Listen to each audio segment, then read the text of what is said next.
What is up, Steeler fans? Welcome back to another episode of the Steelers Hangover. I'm Daniel, and this is a Victory Monday. Welcome with me, as always, Shannon White. Shannon, how are you doing on this Victory Monday? I'm doing great. It's Christmas time, and you got the background and all festive. It's all Christmassy. I love it. I do too. And you can't get any more Christmassy than the Steelers winning another season, a non-losing season for Mike Tomlin. How does it make you feel? I could care less about that, but there's a lot of good things we're going to talk about. There is. There sure is. There's one thing about getting hot at the right time.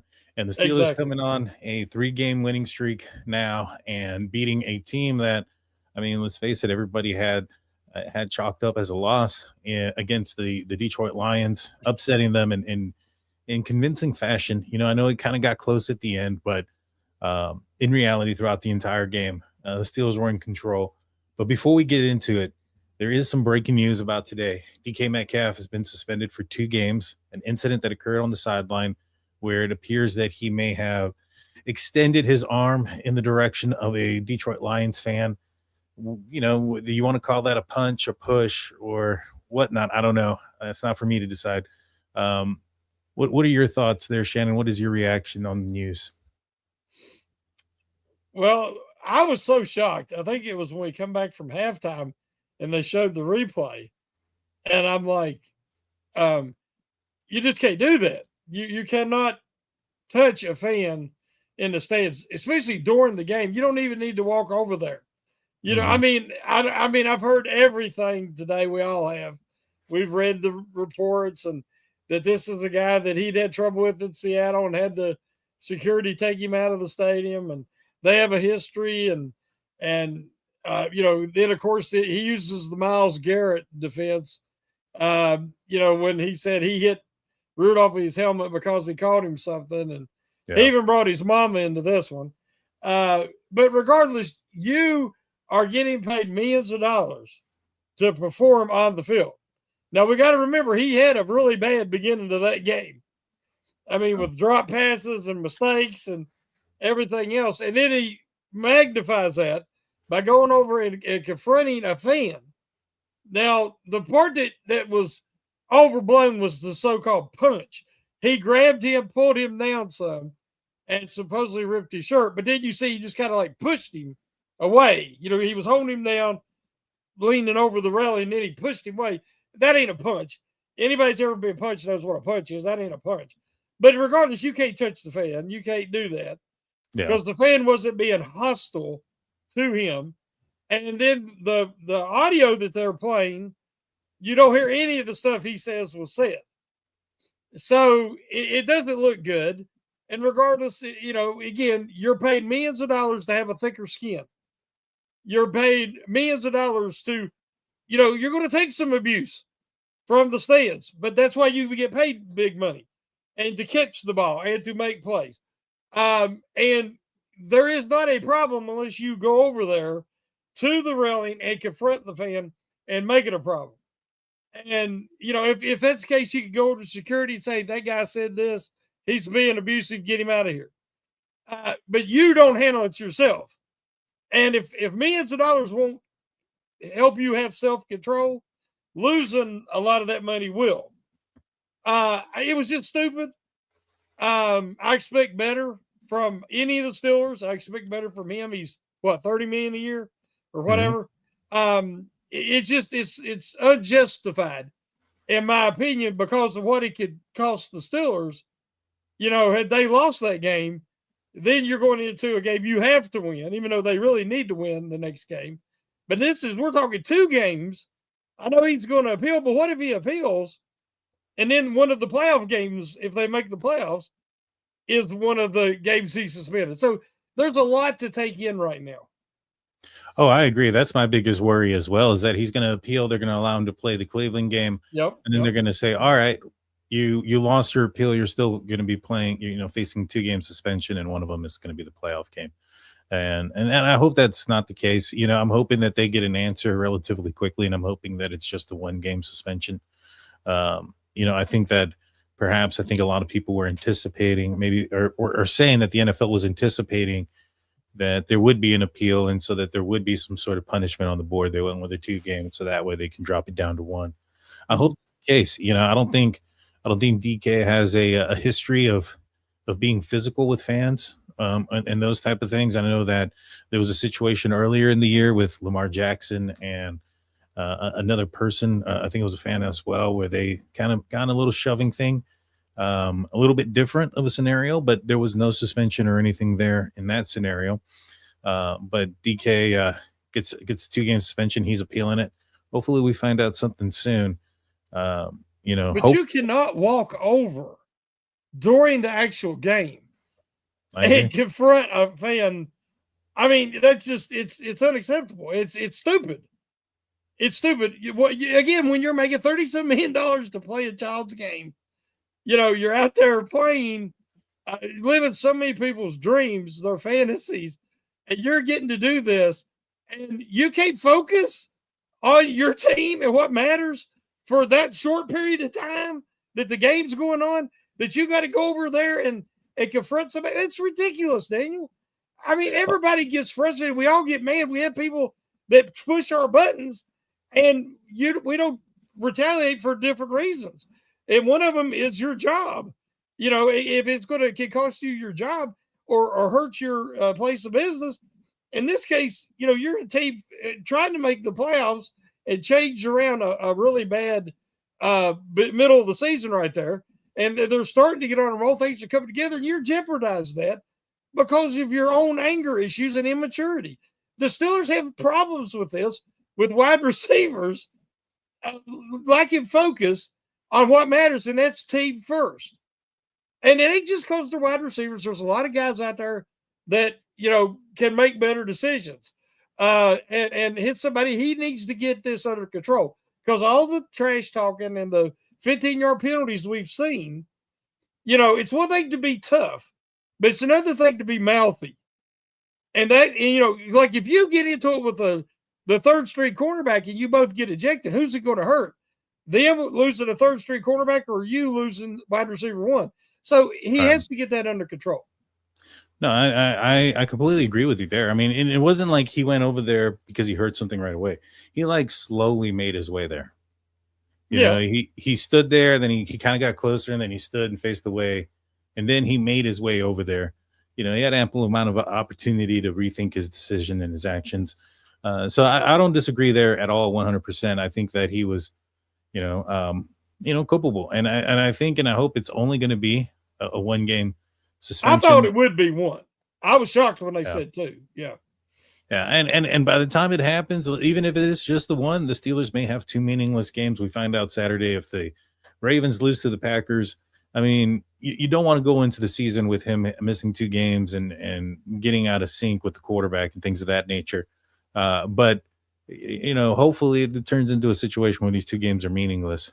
But it is what it is. Hopefully we'll find out pretty soon the outcome and proceed forward. I'm pretty sure Mike Tomlin's going to be asked this question quite a bit tomorrow during his press conference.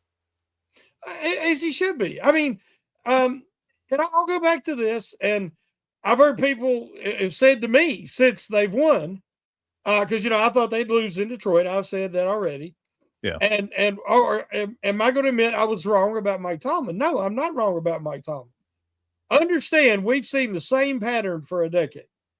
Yeah. What has changed this year? They've won 3 in a row. Now, against 2 bad teams, and Detroit's banged up, beat up, and everything else, but they did win in a tough place to win on the road. But when did that change, Daniel? When did we start seeing passes over the middle? When did we start seeing more aggressiveness?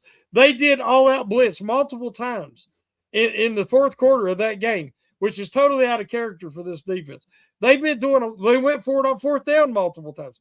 They did things out of character. But when did it start? When did the fire get lit in this team? 3 games ago when they chanted, "Fire Tomlin."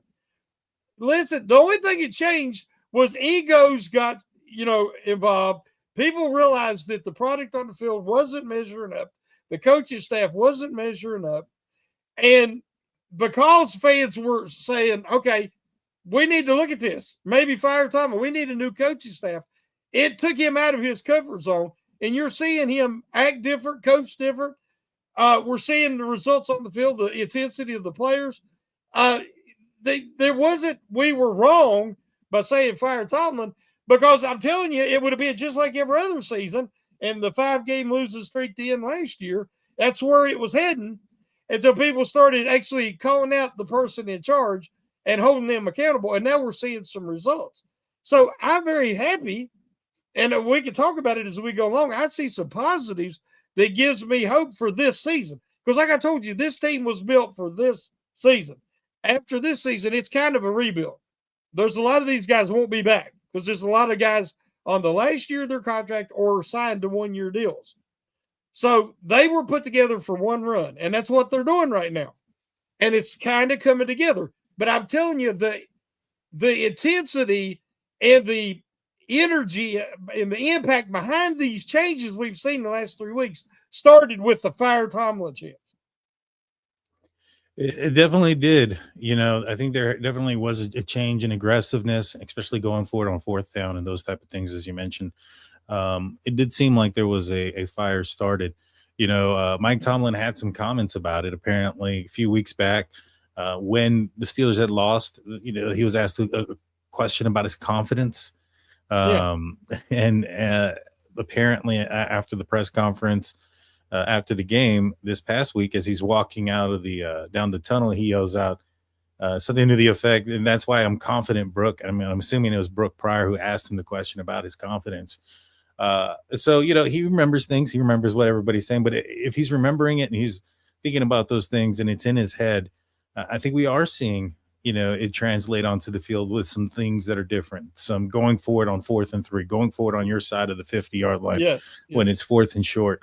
Being aggressive in those moments, and I think it's paid off. I think there's times when you definitely want to kick a field goal or you want to, be a little bit conservative. And I think he's managing that a little bit better. I don't think anybody was expecting him to go from Mike Tomlin to, what the Detroit Lions do by going forward on almost every 4th down, but a little bit more aggressive. Has shown up. I mean, this team has put up points in the last few games. The offense has come alive. Aaron Rodgers looks more comfortable, and that's what we'll get into the offense here. Aaron Rodgers, had a little bit of a bandage on his arm. He's getting healthier as we get further away from his wrist injury. And I'll be honest, it seemed, he had a couple of sacks there, but the offensive line really held up. They're getting better. They're getting better. Man, I like Cook. That left tackle. Yes. I don't know. He's the undrafted tackle that we've been looking for. Diamond in the rough, so to speak. Yep. Do you continue to play the hot hand, or I know Broderick Jones, he's probably fixing to come back here pretty soon. Do you go back to your first round left tackle? You stick with Cook. You stick with Cook. Here's why. When Cook come out, now we know his history and how come he wasn't a higher draft pick, because he started at quarterback and then he made the changes to become the tackle. But later in his collegiate career, so he didn't have a lot of experience, but he has a lot of measurables. But if you notice, his feet move from snap to the whistle. He doesn't quit on a play. He keeps moving. He mirrors the defender. Much better hand placement. And he does all the things that Jones struggles to do consistently.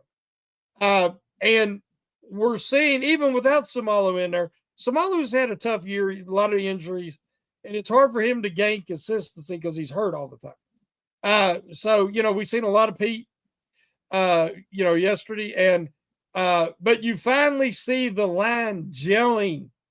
The difference this year, and why I'm encouraged this year versus, forever, since 2017, 2018, the Steelers are, remember, I've been saying sustainable improvement. Mm-hmm. We're seeing sustainable improvement. Aaron Rodgers, as you say, is throwing the ball, not selling it high, not throwing off the back foot, showing off his arm talent. He's throwing the ball more accurately, making better decisions, staying in the pocket a half second longer, willing to take a shot to get the pass down the field.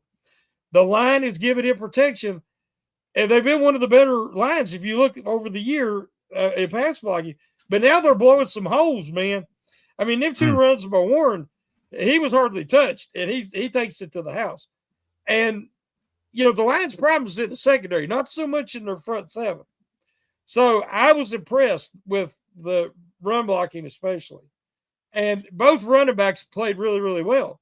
And now the thing that I'm so happy about is Thielen, middle of the field, Freiermuth, middle of the field, Washington, middle of the field. For a while there, if you remember the passing chart showing his completions and incompletions, there was nothing in the middle of the field. Now look at the last 3 weeks. There's 7 or 8 completions and attempts in the middle of the field because people don't even try to cover the Steelers in there because they wasn't doing it. Now you're finding guys wide open. And Rodgers is known for he always did it, but coming to Pittsburgh, that conservative mindset, he wasn't doing it. But now, as you said, he's starting to get more comfortable. The line's blocking better, and he's finding guys wide open in the middle of the field. So, again, that's sustainable improvement. And I got to say, I know we're going to get to all this, but Derek Harmon should be one of the guys that people are talking about as defensive rookie of the year, and nobody's talking about it. But I know he's not flashy, but if you look at the statistics, when he's in there and when he's not, they are a totally different defense, especially run defense. And that shows you how valuable and how good he is. Oh, yeah. No, I completely agree. And we'll definitely get to Derek Harmon on the other side when we talk to the defense. But there was some tape out there, and we'll talk more about it. Him throwing down Penny Sewell like a rag doll. And it was beautiful. Yeah. It was amazing. And so we'll get to all that. But, you mentioned the receivers, and we mentioned Aaron Rodgers. There's been a shift, to a more veteran receiver, to a receiver that I feel that Aaron Rodgers trusts.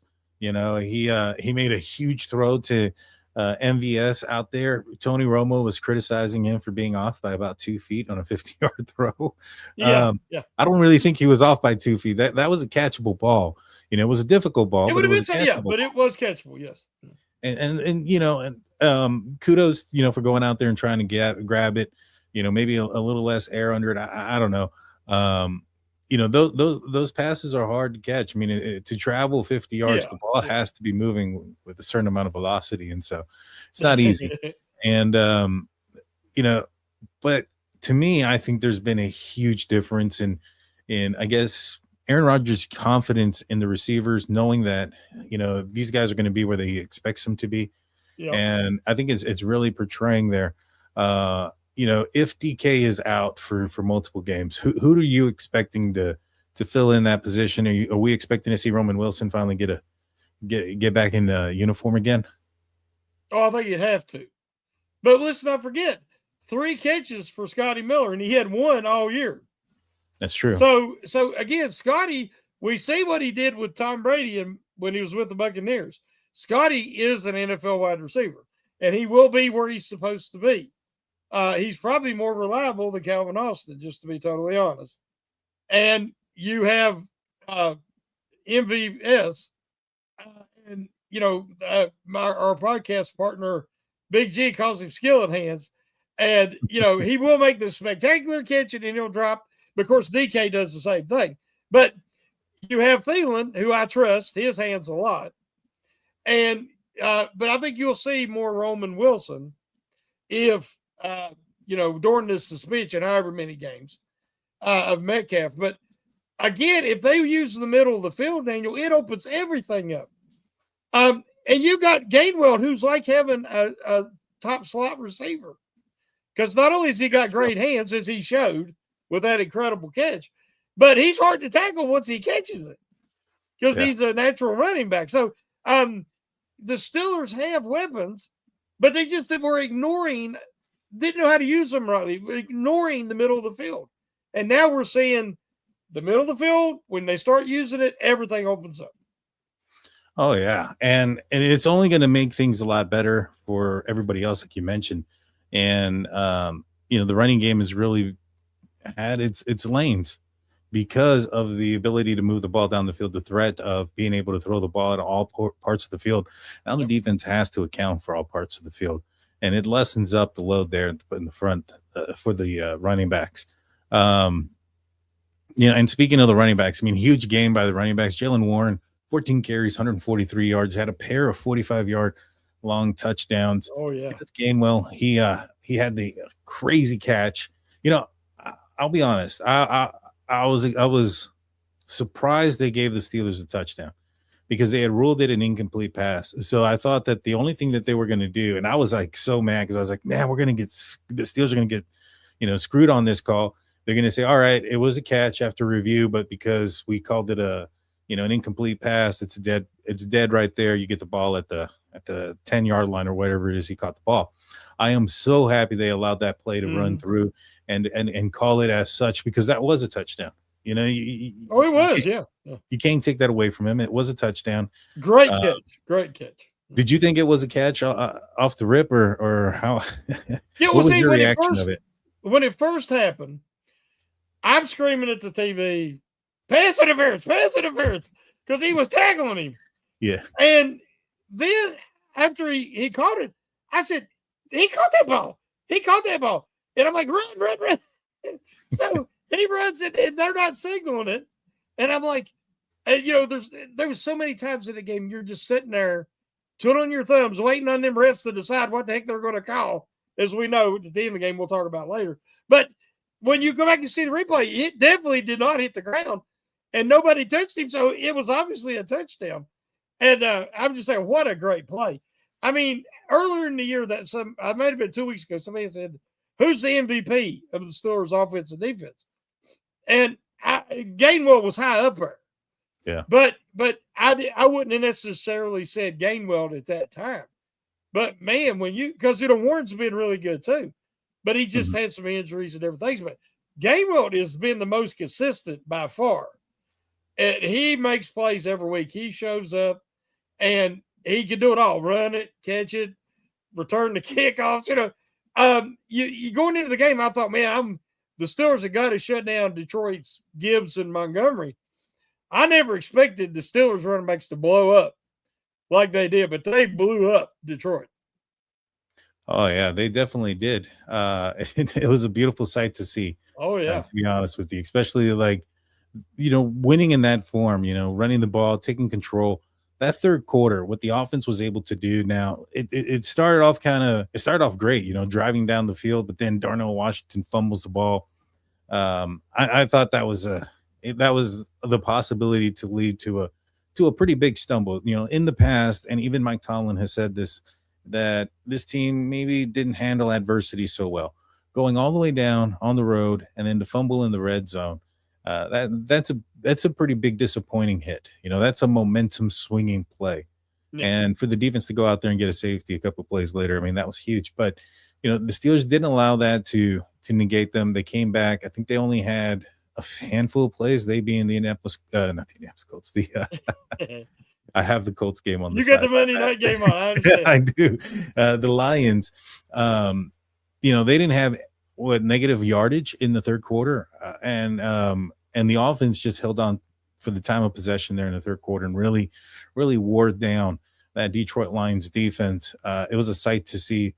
What did you think about about Darnell Washington, the tight ends? I know he had the fumble, but he had in my opinion, he had a pretty solid game. He had a couple of passes. Freiermuth got into it with a couple of passes over the middle. Tomlin mentioned after the game that Muth is a zone killer and that the Lions were typically trying to use man all year, switched it up to zone, and the Steelers were able to adjust with Pat Freiermuth and Thielen. What did you think about that aspect of the game? Washington it's funny. Washington is a physical matchup nightmare. Oh, yeah. Very much like DK. Neither guys are natural hands catchers. They both are so huge, and their hands are so huge, they can just snatch the ball out of there. But they also can fight the ball like skillet hands. They can fight the ball when it's right to them. And he dropped one, it just bounced right off of him. And then, he fumbled the ball. He did. But then he also run over that poor old cornerback for Detroit. It was a train wreck, man. Because he kind of, the one guy went for his legs and he kind of went over him. Yeah. And then that little quarterback, he kind of sat down. He sat down on the block. On the tackle. And Washington just ran over him like he wasn't even there. I was cracking up laughing because that guy thought he got hit by a freaking truck. Yeah, that guy was like, I don't get paid enough to do this. He gave up like 120 pounds. If I remember what the weight comparison was. So he had no shot. I mean, I love the fact that when Washington catches it, he can catch a 5-yard pass, but he'll drag guys 5 yards. Mm-hmm. As you say, Freiermuth, if you're going to use the middle of the field and you're going to use the seams, he can be very effective. And we finally starting to figure out where Jonnu Smith fits in. Because Jonnu hasn't been the weapon in the passing game I thought he would be. But the creative play calling, creative play calling. And Arthur Smith, I said it. Some of them, they little reverses, and because they faked it to Warren or faked it to game on Smith and taken around the end and got 2 first downs off that. And he's had some good runs. Of course, the touchdown the week before out of the backfield. So they're moving him around. So he still can't block to save his life. But he has value in other ways. But you're seeing Arthur Smith kind of get into his bag. And I think where that happens is Tomlin said, okay, I got a 4-time MVP veteran. I need to let him cook and just kind of back off. Yeah. And now what's happening? We're seeing more variations, different plays that run from different personnel packages that we hadn't seen all year. And it's catching teams by surprise, obviously. It's catching us by surprise, and we watch every play. And I'm sitting there like, I wasn't expecting that. That's nice, Daniel. That's nice to not be able to predict the play based on personnel and formation, right? Because usually we can do that. And I think that the tight end usage, the use of Gainwell, I'd like to see him throw to Warren more. Because you know how it is. You get Warren matched up one-on-one. One guy don't tackle him very often. Not one-on-one. You know what I mean? So I think they can still improve. Oh, I definitely do as well. And, Aaron Rodgers is getting better every week. The offensive line doing better is making him more comfortable. Yeah, I agree. And he's feeling more comfortable in throwing the ball over the place. He's still got the arm and he's got he can still spin it. So I'm super excited about it. But let's take a quick break. When we get back, we're going to talk about the other side on the defense side. There's quite a bit to talk there. Don't go anywhere. We'll be right back after a few words.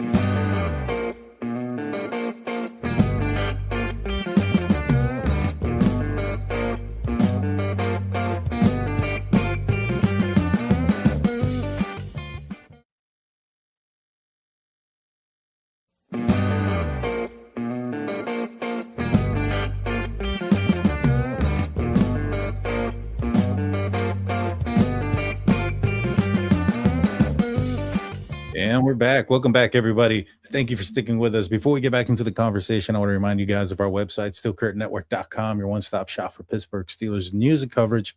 Go check it out when you're done here. While you're there, you can check out the audio-only podcast. If all you're listening to is on YouTube, you're missing a whole lot of content on the audio-only podcast, which includes mine, State of the Steelers, that airs out every Saturday at around 11 a.m. You don't want to miss it. And so, one last thing before we transition off of the offensive side. If the Steelers, were to clinch the AFC North and they go into, come before the game on Cleveland, any players you expect not to participate in that game, or do you think that game is not the game to rest people? Regardless of anything, you don't want to give 2 weeks, time off. That can derail some things. What are your thoughts? I kind of guess it depends on how many guys is really playing through some injuries that would benefit from some rest, before the playoff game, that get them back to full health. I know a guy like TJ, the longer you can keep him out, the better. Harmon, you see how important he is. If he's not at 100% and a little bit of more time off would help him to get closer to 100%, especially if you clinch playoffs, I would consider taking him, cutting back his snaps, let's say. A lot of times you don't have to completely keep him out the whole game, but instead of getting 60 snaps, they get 25 or 30. You see what I'm saying? Just cut that usage down and make sure your backups who might be forced to play get some reps. I'd like to see. I mean, we know what Mason Rudolph is, and Mason Rudolph is entrenched as number 2. But I would love to see if they clinch to have you don't want to lose momentum and your timing and your rhythm, but I don't think it's as important for a guy like Rodgers and let Mason and Will Howard get a shot and let them play some that last week if that was to work out that way that you've clinched. There's some different possibilities, but the main thing to me is you don't want to lose momentum. You want to keep that train rolling, and you want to go in the playoffs cooking, hitting on all cylinders. But you have to give guys that are banged up a little extra rest if you can, because as we know, the playoffs is a different animal. Now, in the past, the Steelers haven't been competitive in the playoffs for how long? A long time. Yeah. But if you want to really be competitive this year, you know that it's a dogfight every week, kind of like the Ravens game or those matchups, that level of intensity. So the healthier you are, the better you are. Yeah, I agree. And you hit the nail on the head. A guy like TJ Watt, give him as much rest as possible. This could be the healthiest. Let's just hope that he's 100%. A collapsed lung is scary. It takes time. Yeah, it takes time. It would have been, he's missed 2 games. We have 2 more, so it would have been 4 weeks out. I'm hoping that's enough time that he's 100% ready to go. I know he was dealing with some other injuries beforehand. This could be the healthiest TJ Watt, this late in the season. Once he comes back from his lung injury, given if he's healthy from that, I'm talking the rest of his body, should be pretty healthy. But this is a team that going into the last 2 games, the Steelers were 1-11 without him. They win 2 in a row without him. Do you see that big drop off without a TJ Watt out there as it's been in previous years with this defense? No, part of that's because TJ's not the TJ he once was. And we've talked about that in length. And TJ's still a good player. He's just not a great player anymore. He's not a guy that could just dominate the game by himself, beat double teams. I've seen him beat triple teams to get sacks. He don't do that anymore. He gets stalemated a lot of times by one blocker. But he still flashes from time to time. But actually, Daniel, we talked about this, when he got hurt a few years ago, that you can't be that dependent on one guy. And you have to develop the talent. And the Steelers have added edge guys every year. You add a Highsmith. Now you add a Sawyer and a Herbig. And I think Jack Sawyer took a huge step forward, in my opinion, because he'll never be that explosive, lightning fast around the edge guy. He wins by that motor, that size. He's big like Bud Dupree. And he sets a heck of an edge. And he moves guys. He really does. And when you consider him and Harmon being able to work together, like Hayward and TJ got to work together for so long, and as in the past, that is a great combination to have. Those are 2 guys that I think are going to be fixtures for the Steelers defense down the road. I don't know what will happen with Highsmith, what his trade value will be. I love Highsmith, but Herbig has got so much value, and it's hard to keep him off the field. But the Steelers are better prepared for this with what this time, and the fact that the depth they have, even without Herbig, I thought the edge guys played a really good game Sunday. Yeah, I thought so too. I thought Sawyer especially had he stepped up. I think this was his first start in the NFL, and he had some plays. He had a tackle for a loss that was very impressive on the running back in the backfield. I know he was unblocked, but he still went in there and got the guy on the ground. He wasn't the liability out there like it's been in the past. And he didn't hesitate. You watch that, he just went right. You know what I'm saying? A lot of times you either got to commit or you got to stay back, but you can't get caught in no man's land. And he didn't do that. He just, he attacked. Exactly. And so, I thought they did well. I think this team, like you mentioned, and we've talked about in the past, as you said, this team can't be so dependent on one player that if they're out, you can't do anything. Yeah. And I think that if you can get a healthier TJ out there, for the playoffs, for a playoff run, man, adding that to this defense you have to account for that, and I strongly suspect he is dealing with some injuries. I mean, before, in his last game that he was playing, when he was walking off to the side of on the sideline, he was limping and things of that nature. And so all those little bruises and bumps and bruises associated with the game, as Mike Tomlin says, he should be healed from, and we should expect maybe perhaps a very healthy TJ. The interior of the line, and we mentioned it already, with Derek Harmon, but I think I mean, it's really been an improvement. Keanu Benton, he came up huge again. Wyatt Black, and I think he's come up pretty big as well. He had that He's number one, and he showed everybody.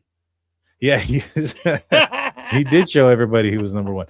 But how big he had a pass deflection that was an easy touchdown, and he drops it back and he blocks that. I am so impressed with the defensive line and what they've been able to do. Derek Harmon, the factor is real. Without him there, teams are rushing well over 100 yards per game. With him there, and it's been against some impressive running backs, it's been low. I think the Lions only rushed for 15 yards in this entire game, and they were one of the teams coming in with a higher rushing attack.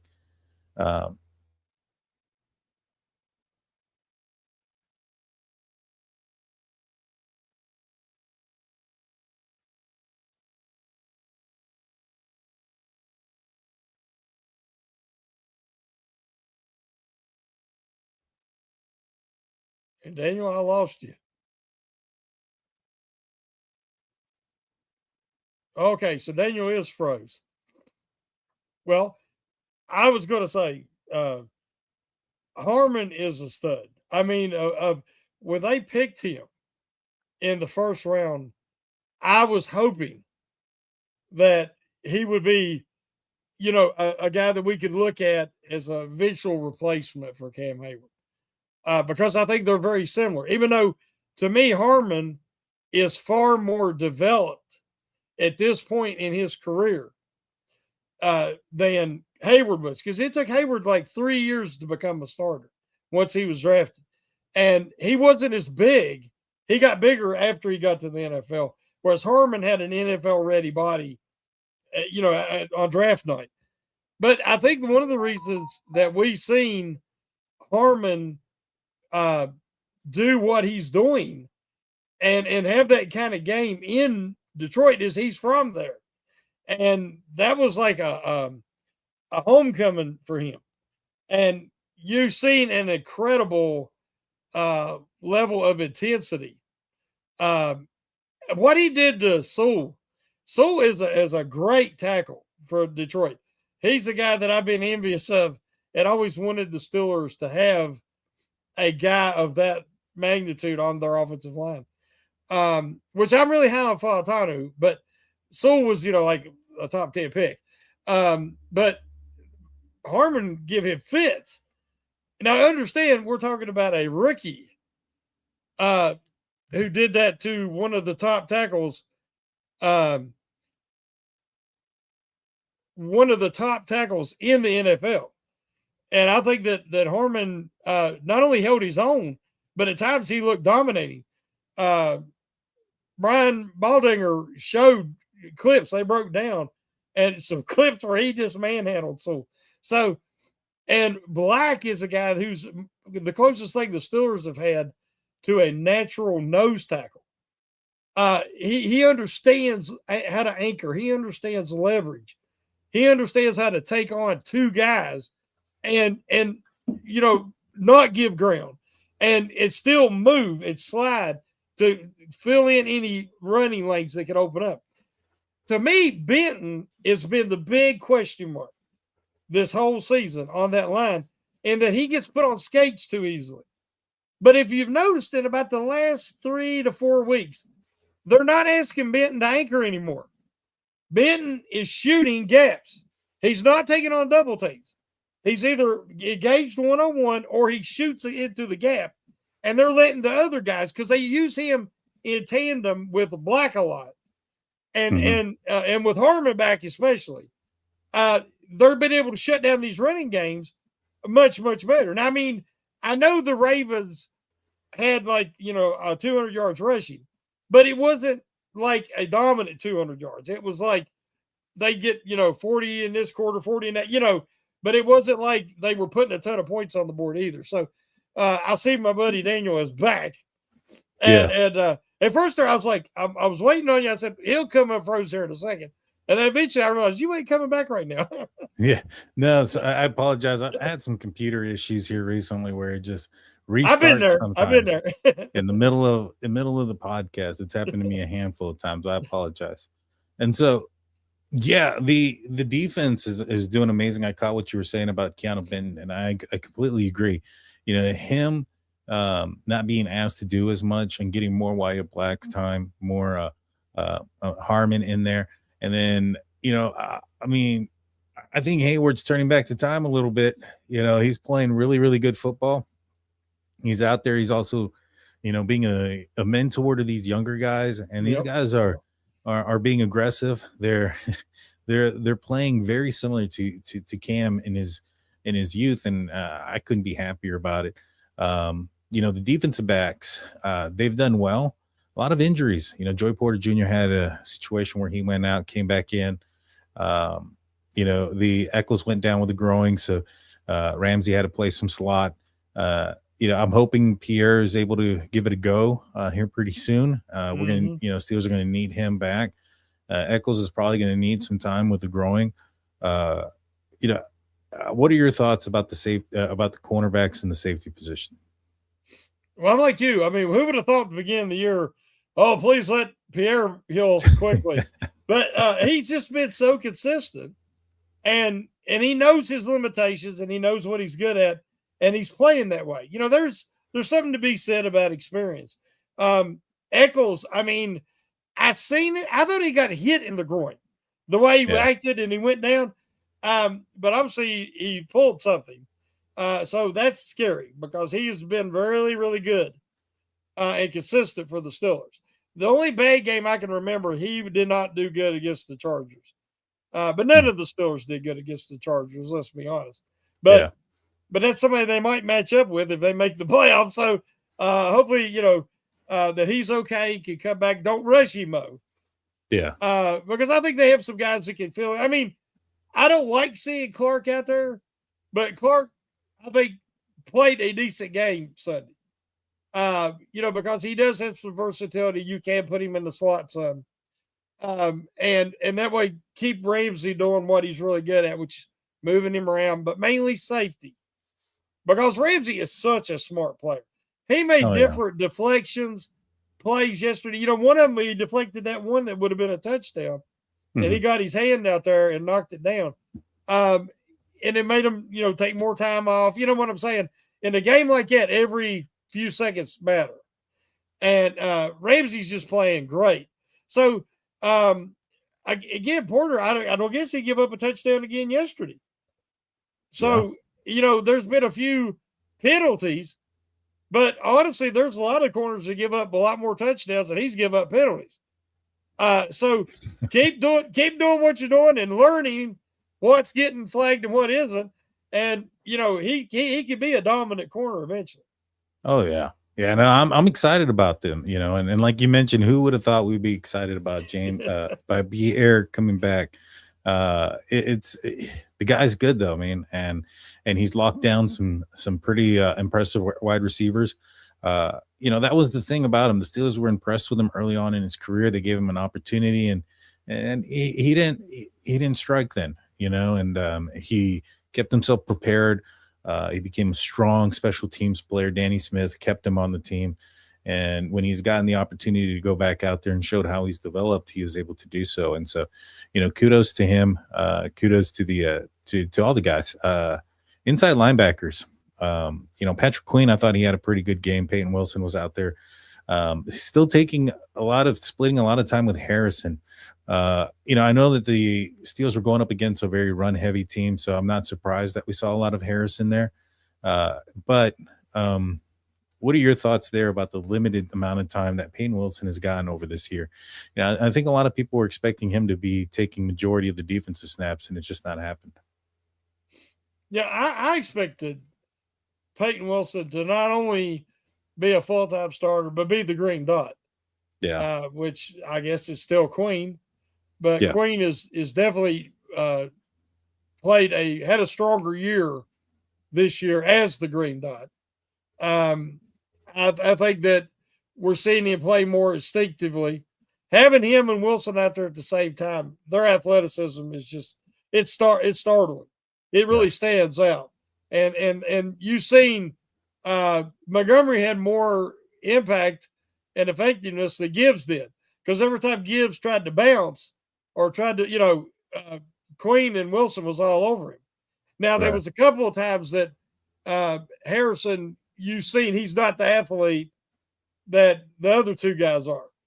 And we didn't even see Holcomb. I don't remember seeing him. I didn't. And so I don't know if they've kind of settled on this rotation of three with Queen and Wilson and Harrison. And it seems like Holcomb's kind of getting pushed back out of that a little bit. I like Holcomb, but again, he's 1 year removed from that really bad injury, so it might be coming along a little slower, and maybe being a half step behind, and that might be why they're limiting his snaps. Because I've seen times that they've had Ramsey down as a safety, almost like one of the linebackers, and because he could do it all. Ramsey could do anything. He could rush the quarterback, as we've seen. He can, and that delayed blitz by Duggar for the safety. Two things happened: the bad snap, and Goff had to bend down to get it. He didn't see Duggar coming late. Yeah. So when he turned his attention to the right, Duggar had a clean shot and then got the safety. But it was a great call. It was well timed. Duggar timed the blitz perfectly. And especially when you throw that bad snap in there. Because I think if Goff would have seen him coming, he'd have got rid of the ball. But he'd never seen him. And so, yeah, I'm impressed with the inside linebackers. They just need the defensive line with Harmon. You see the difference. And with Benton playing more where he should be and playing a style that he's more effective, that keeps them clean. And you can just let them athletes, run to the ball. Yes, sir. Yes, sir. Overall, I thought both sides of the ball were aggressive and they were dominant. I know that in the end there, the Lions were catching up and they started to make it a game and came close to winning. That was almost a collapse there at the end. But did you see the Ravens fans? I did. They were all excited. Showed that where they went ahead and the Ravens fans were cheered. And I noticed at that same time, I was like, oh, crap. They done blew it again. Fire Tomlin. But then I see the flag. I'm like, oh, thank you. Well, not even that. I saw this one on Twitter from the fans there in Detroit. They were there in the end zone, and the end zone that that everything went down in at the end there. And the ref goes, the call on the field is touchdown, and then you just hear a roar, and none of them can hear anything. And then when they stop the roar, it says game over. And then they roar again, thinking touchdown, game over, they won. And apparently the scoreboard person kept the touchdown up there for a few minutes there. And so fans there thought they won the game for a short period of time there. So they had their highs and lows as well. It was a confusing game, but at the end, I thought that those plays were called correctly. I thought they were offensive pass interference. Darnell Washington got hit with an OPI earlier in the game on a very similar route in the end zone. And those things happen. In fact, I thought they got away with one earlier in a very similar play in the end zone. They did. They didn't call it. So they were purposefully, pulling the pick plays. It was the second time that they had done it, and they got caught on it on the second time. And so everybody does it. Yeah, and not only that, right, I agree, but you can't purposely run into the defender. But not only that, you usually just try to make them change their course.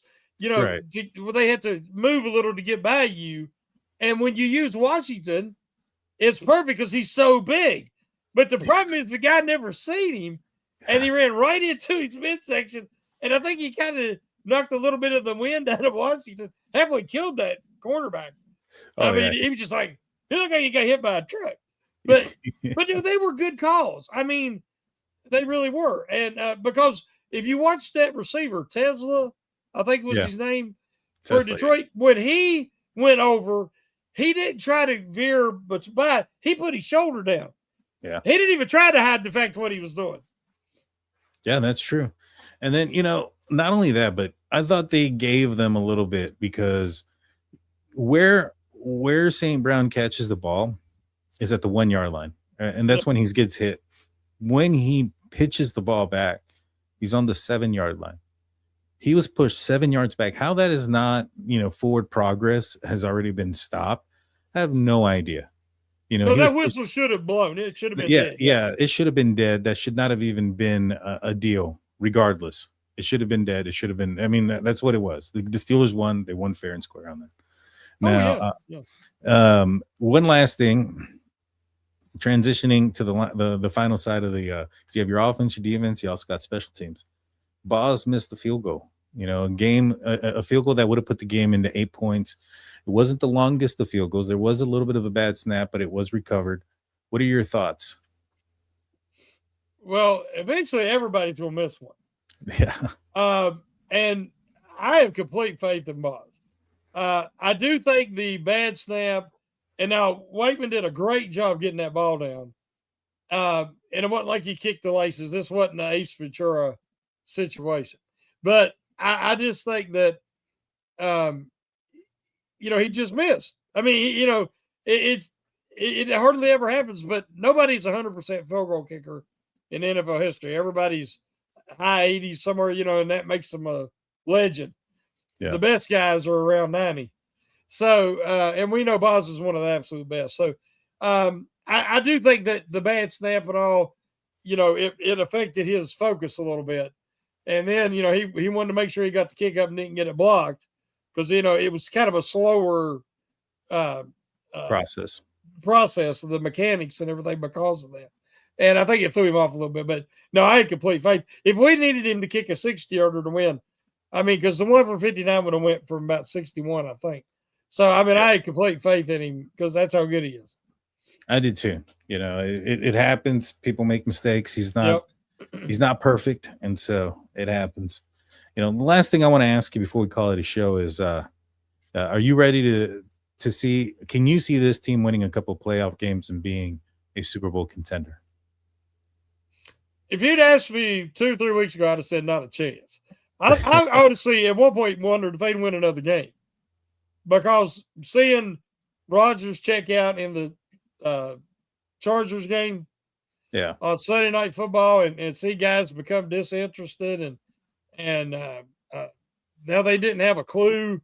They couldn't make halftime adjustments. It was just, but I think what happened is kind of like when they won in 2005, wasn't it, where they got on the roll. They went in as the wild card first team to do that. They kind of circled the wagon, so to speak.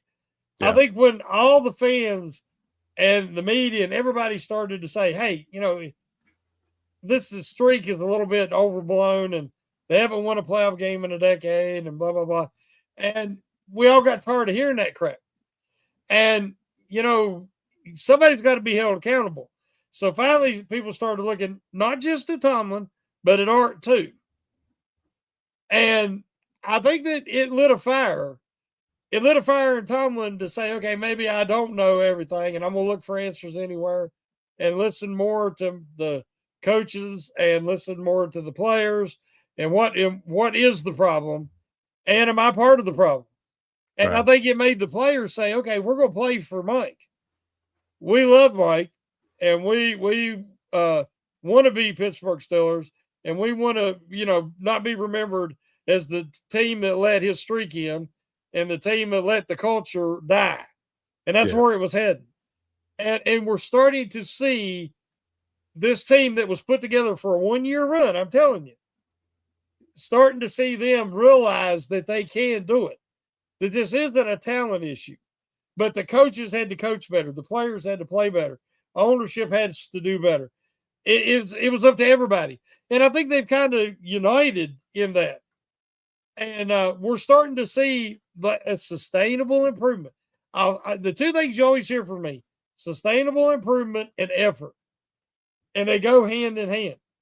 And I believe now that you're seeing what this team can one day become, moving here and trying to get into the playoffs and be a team that nobody wants to play. I ain't saying they're going to win it. I ain't even going to predict they win a playoff game yet. But I'm saying that the talent is there on this team, even with the wide receiver situation as it is. I think they brought in some veteran guys that you can count on to be in the right place at the right time and a quarterback capable of getting it to them. Because there is some unsung heroes on this team. Rodgers can keep playing like he is. It's not they're asking him to be a 4-time MVP.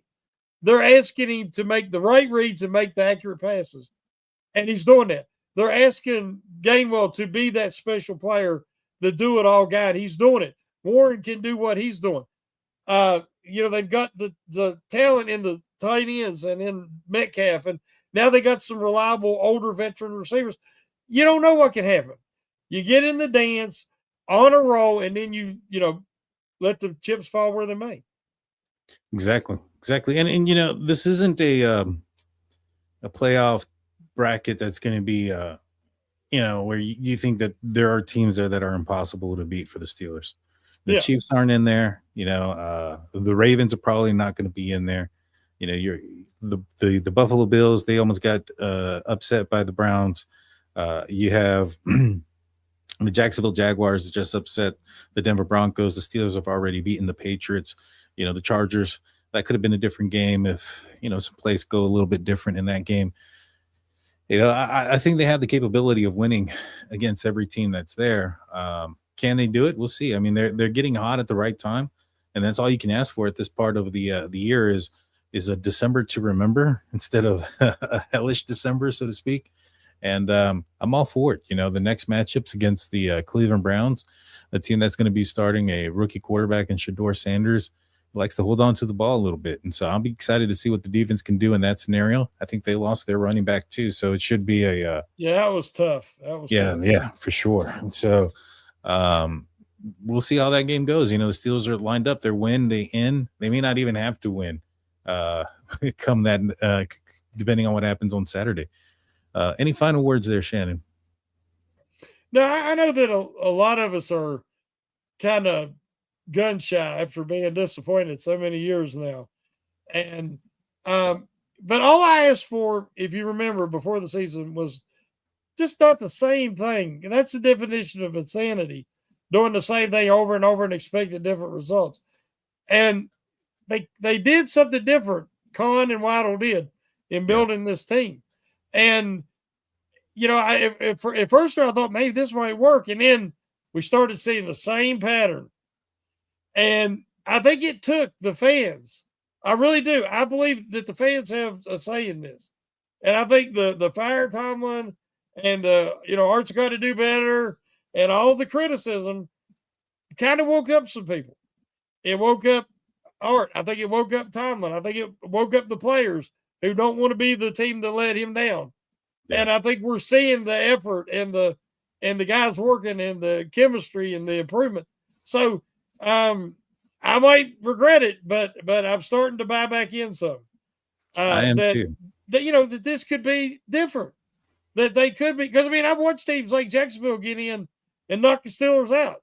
And even though I think the Steelers were by far the better team. So you get in, you don't know what can happen, but they have to have momentum. And I think for the first time in a long time, the momentum is going in the right direction at this part of the season for the Steelers. I agree. Well, everybody, have a happy holidays. Merry Christmas. Be safe out there. I know that the next time I'm going to see you guys will be after the holidays, so I hope you be safe. I know, Shannon, you're going to be back on Wednesday, and so you'll be able to see everybody before then. I won't. You guys have a Merry Christmas and a happy holidays. Be safe out there, and go Steelers. Let's get another win.